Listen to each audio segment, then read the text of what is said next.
Dok, normal po ba ito sa baby? Yan po yung lagi ko nakikitang comments po ninyo at saka yung mga message po ninyo. I had previous content po or video about sa normal variant sa mga newborn or normal variant sa mga baby. Pero wala pa akong video kung ano yung hindi normal. Sa video na ito, pag-uusapan natin yung mga hindi dapat nakikita or yung mga hindi normal na nakikita sa baby. So kung gusto niyo po ng mga ganitong content, pedia tips, parenting tips, at gabay sa pag-aalaga kay baby, please subscribe to our channel, Dr. Pedia Mom.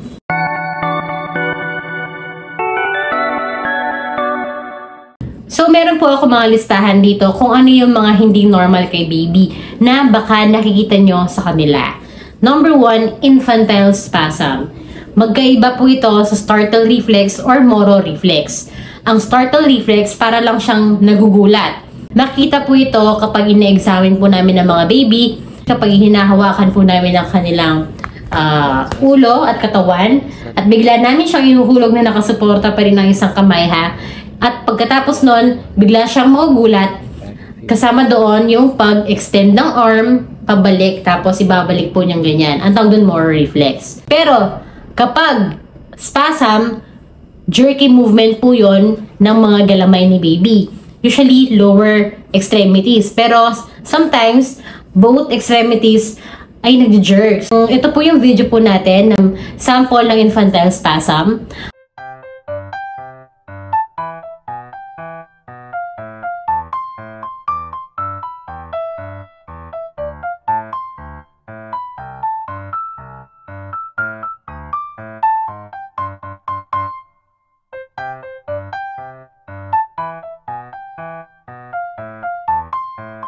Ang infantile spasm ay isang uri po ng epilepsy. Kapag may ganito si baby at na-assess namin siya na meron nga siyang infantile spasm, kailangan po siyang i-confirm ng EEG.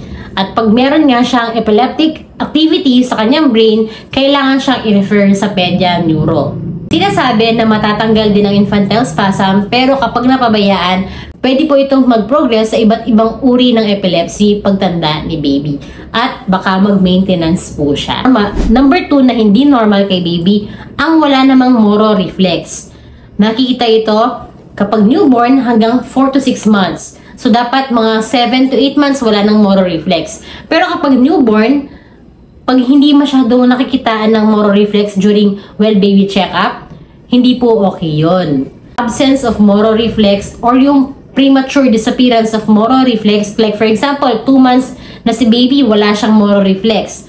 This signifies abnormality in the brain. Posible, nagkaroon ng problem during delivery, nahirapan si mommy nung kapanganak, or nagkaroon ng asphyxia during birth, nagkulangan ng oxygen sa brain, or baka naman mag-develop siya ng epilepsy kapag tanda ni baby.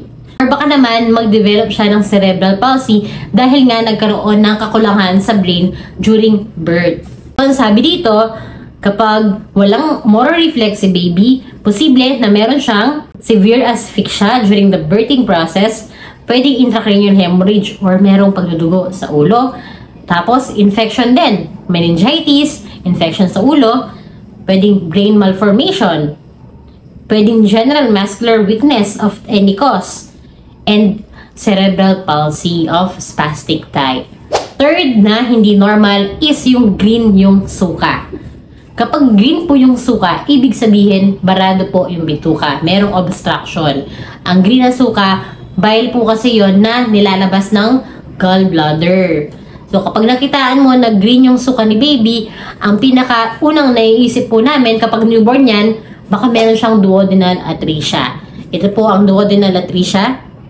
Merong hindi nag-develop sa parte ng bituka ni baby, kaya naman nagkakaroon ng obstruction or pagbara.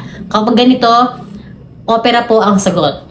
Third na hindi normal kay baby, yung chalk-like stool or yung tae niya or yung pupo niya is mukhang chalk, walang kulay.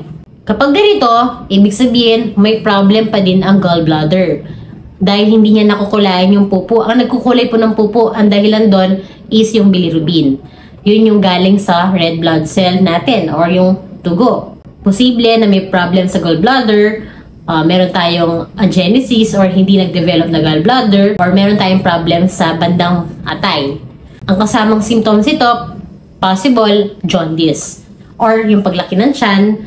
Pag meron ganito si baby, jaundice pa rin siya or naninilaw pa rin siya 1 month na, tapos lumalaki yung tiyan, and then meron nga siyang chalk-like stool, ipa-check up nyo na si baby. Baka may problem siya sa apdo. Kailangan dito, ang ultrasound, makikita na natin dito kung meron talaga siyang problem sa may atay niya or apdo. Next na hindi normal is yung pagtatain ng dugo. Meron po akong ginawang video about dito. So, marami pong dahilan kung bakit may nagkakaroon ng bloody stool si baby. Just check my previous video about this. I-check na lang kung ano yung posibleng kailan ng ganito na may blood si baby sa kanyang pupo. Next, na hindi normal kay baby, yung lip smacking. Yung nakikita nyo ganito, lip smacking po yan. Yan. Pag ganyan, seizure po yan or pangungonversion. One of the symptoms of complex partial seizure is yung lip smacking.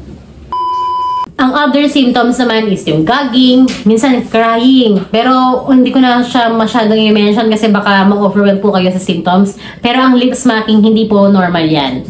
So, once na magkaroon ng ganyan si baby, lalo na kung naninilaw yan, may lagnat, baka kasi meron siyang infection sa ulo, at yung isang symptoms is yung lip smacking.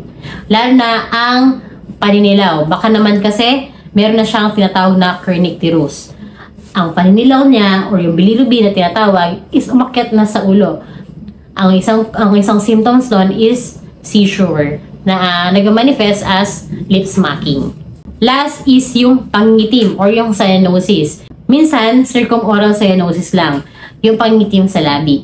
Pag ganito, please, mami, wag na pong mag-atubili na dalhin si baby sa emergency room. At pag nag-okay naman siya, kahit dalhin niyo po siya sa kanyang pediatrician para sa assessment. Kasi pag ganito, dalawa lang ang pwede nating isipin. Either may problem siya sa baga or may problem siya sa puso. And that ends our video. Kung may natutunan po kayo, please don't forget to like, share, and subscribe to our channel, Dr. Pedemom. Thank you!